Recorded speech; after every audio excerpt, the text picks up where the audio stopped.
Well, good afternoon. We're in the garden again. I've got a fire going and I want to talk about how I got that fire going. In the background you can hear the gentle tones of the police helicopter circling around. I don't think he's looking at me for setting light to things. I think there's other things going on, so we'll just have to hope you can hear me. First of all, why would we want a fire? Well, warmth. I mean, I can feel that fire right back into the tent, and it will provide me with warmth. It'll provide me with protection. It'll keep animals away, and I don't just mean wolves and bears. We're not in the northern arboreal forest. We're here in the UK. It'll keep a fox away, a badger away, and also it'll keep the smaller, nastier little things like midges and mosquitoes and beetles and flies. It just keeps them away. So it acts as a bit of an insect repellent, which also makes life more comfortable. It will sterilise water for you, so it's safe to drink. It will cook your food, so it's easier to digest. And let's face it, who doesn't like a fire? We all feel better around a fire. Even if we're indoors, we sit around the fire and we stare at it. When my parents had a log fire, we'd just sit around and make toast and chat and not watch the telly, we'd watch the fire. It lifts your spirits. And of course, at night it provides you with light. Now, there are three things that you need to make fire. You need fuel, something to burn. You need heat to make it ready to react with the oxygen in the air. So that's fuel, air, heat. And as you can see, that is really very hot now. There's a really good heart to the centre of that fire. And it'll do everything I want it to do with careful management. We're looking at making a sustainable fire. Lots of people get the thing alit, and before they know where they are, it's gone out before they can do anything else. We want it to be sustainable so we can then manage it and use it and help us for safety. Why would you be able to light a fire? You need to be able to light a fire quickly and accurately, sustainably. Otherwise, when you really need one, you could be in trouble. Now, we're not talking about ending up being marooned in, minus 40 degrees in the far north. We're talking about even in Britain, if you fall into a stream on a cold, windy day, that could give you issues if you can't get a fire going, and you may not have a tent and a sleeping bag and things that you can crawl into and try and recover from. You just don't know what can happen. You need it to be able to cook your food, to get energy, to sustain you. So these things are important. I'm just leaving that to burn down now, and I might cook something up later, but I'm not going to video the cooking. It's important when you're preparing your fire, you do not cut corners. Collect lots of material. When you think you've got enough, go and get some more. You need 2 good handfuls of each of those 3 types of materials that I've mentioned before.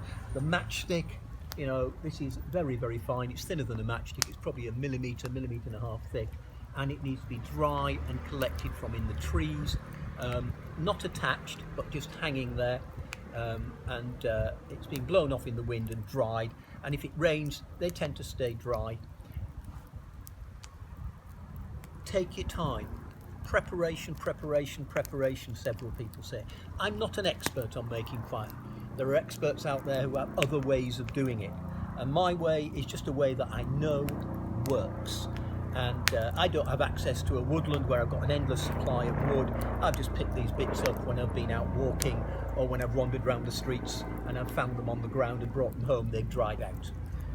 So you can do this in your own back garden at any time. The more you light a fire, the more experience you gain, the more confidence you get, and I would recommend that you try lighting it in the rain. Earlier on, it looked like it was going to rain, and just as I started to light this, it was spotting, and then it stopped. So in some ways, I wished it had been, because then we could have seen that this works regardless. So over the last couple of weeks, every time I've been out on a walk or a wander down the streets, I've picked up twigs, and I've got that pile there, and I'm not really sure that's as much as I would really like to have. I'd like to have twice that really, but that's what I've got, so we'll see how we do. and we need to process that down to 3 different sizes really, and we need to pick out the one that's nearest us, which is about matchstick thick, the next one is about pencil thick, and the next one is about finger thick. And these are the different sizes of fuel, and the smaller the fuel, the faster it will burn. So we start with the small stuff, get it burning, and when it's hot enough and there's enough of it to ignite the next size up, we put it on, and then we carry on working our way up through the gears of size until we can start to put the heavier stuff on, which we've got in a pile over there, which will give us a good fire and help us to get it going. So the first thing to do is to process the pile down to 3 piles of this sort of size. Doesn't have to be perfect, but something useful and something that we can use to do our job. So here we are, we've got our 3 piles of matchstick, pencil and finger, and don't worry too much. I mean, some people process it down bigger, more different size piles. It's not important. If you're undecided where to put it whichever you like. It's not important. But as you can see, these are a lot thinner than these, and these are a lot thinner than the pile that's hiding down here. And then over there I've got some logs which I could split down if I wanted to, using an axe or a knife and a baton. The important thing is, where did I get my material from? Well, in this case, this is birch, and birch is a wonderful material. It's got this sort of dark purpley brown bark on it, and you're wanting it to be dry. Nice sharp snap, that's what you're looking for. And the way you find this is usually hanging up in the tree. Don't pick it off the ground where it's wet. It'll be hanging in the tree, pick it off there, or it's already on a dead tree and you can break the branches off. So birch is a good source of those sort of twigs, and so are things like pines and cedars and spruce. As the trunk grows, the lower branches and twigs die off because they don't get any light, and you can just break those off. And both birch and pine contain flammable materials which are really, really helpful in getting your fire going. So let's get these to one side, and we're going to put these out of the way, and we're going to set up a platform. And we want a platform of wood. So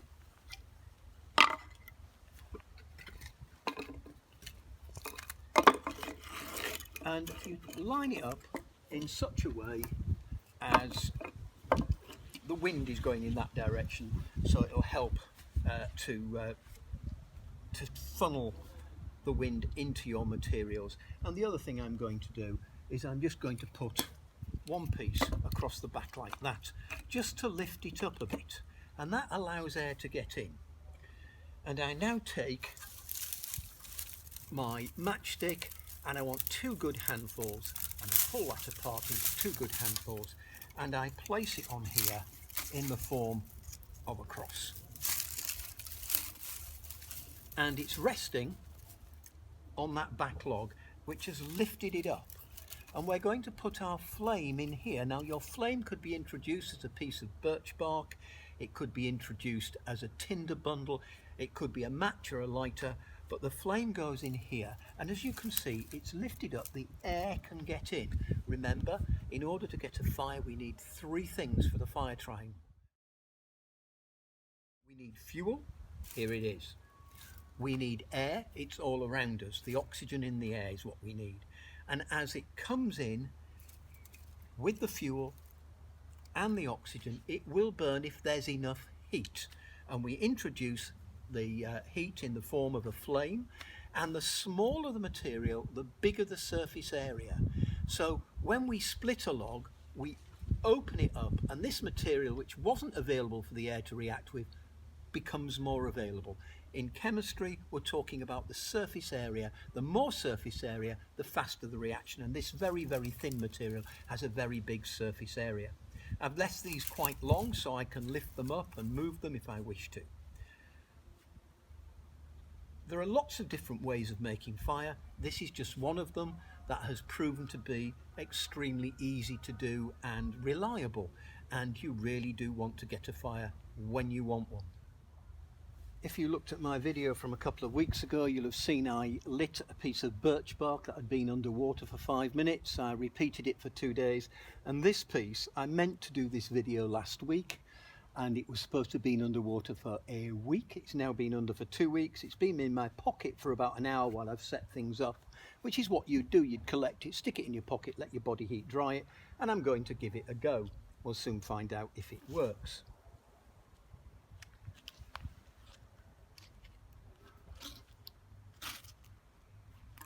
Well, that's amazing.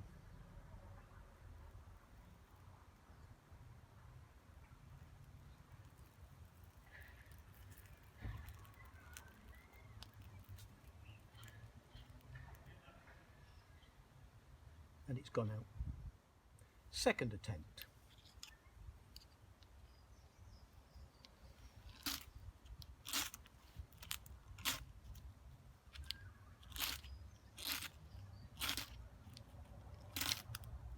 There we go, it's burning. Can we light another piece with it? That was the difficulty last time.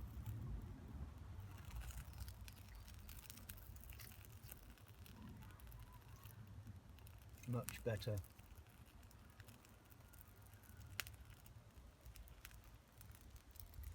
And you can get that underneath our material before it burns me.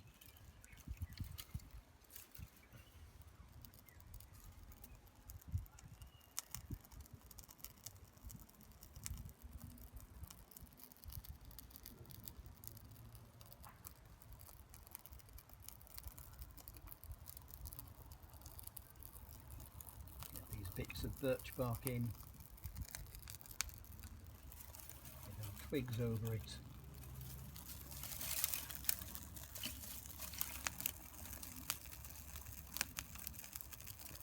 that's beginning to take or getting smoke, and there we go, we've got flame coming through. Once we've got the flame coming through the top, we'll put some of the next pieces on.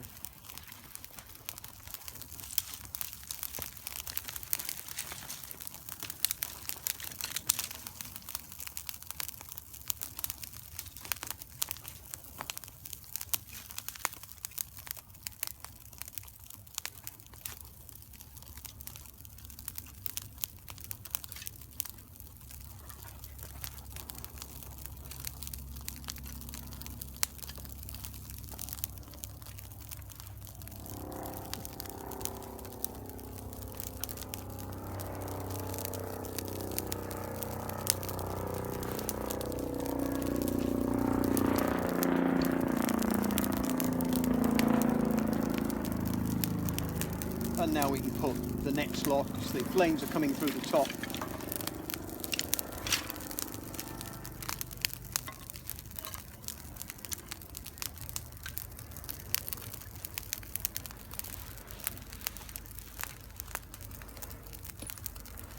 So there we have a fire that's up and running fairly quickly. The platform lifts it off the ground so that if there's any dampness on the ground, it doesn't cool down our fire. It allows air to get in underneath, and as you can see, it's got a good draw on it. And as that begins to burn, I'll put some of our heavier material on. Got some slightly thicker twigs here, which will add to our fire. And I'm just going to let that burn down a bit once I've got this on, and just feed the things that are falling out. That fire is extremely hot, it's driving me back. We've got flames going 3 or 4 feet into the air. That's really good, really good. That fire is now sustainable. There's so much heat there, we can put most materials on and it will burn. Now when you've finished with your fire, it's really important that you make sure it's extinguished. Let it all burn out. Let the ends, throw them in and let them burn off, and then let it go out. Then when you've done that, pour water on the embers, and make sure you can pick them up with your hands. If you can't pick them up with your hands, they're too hot to be disposed of. People just scatter them around the place. I tend to find some brambles and chuck them into the brambles where they're hidden. We're looking to leave no trace, or at least as little trace as possible. The ground where it's been, pour water on it, poke it with a stick, mix it around, stick your fingers in, make sure it's gone cold so it's safe to walk away. And before you walk away, drag the leaves back over the area. I haven't said, but it's always important to scrape the ground back to bare earth. Get rid of leaves and twigs for a good metre around. I can't do that here. I've got these paving slabs to protect my lawn so I don't leave a scar. Works very well. And so I'll just clear it up later when it's gone out and the ashes are cold and I can pick them up. I hope that's been helpful and that it helps you make a fire, even if it's in your garden. It's good to make a fire. Remember, if you're making a fire, you need the landowner's permission. This is my home. I can do it here. But when you're out and about, you can't do that. And you see people doing it, and I don't think that's either legal or polite. Get the landowner's permission before you light a fire. And there are campsites that will allow you to do that, so you can go out and have a camp and do all your cooking bushcraft style on a fire, even if you can't get access to woods. Well, thank you very much for watching. God bless you and keep you, and I hope you find this useful.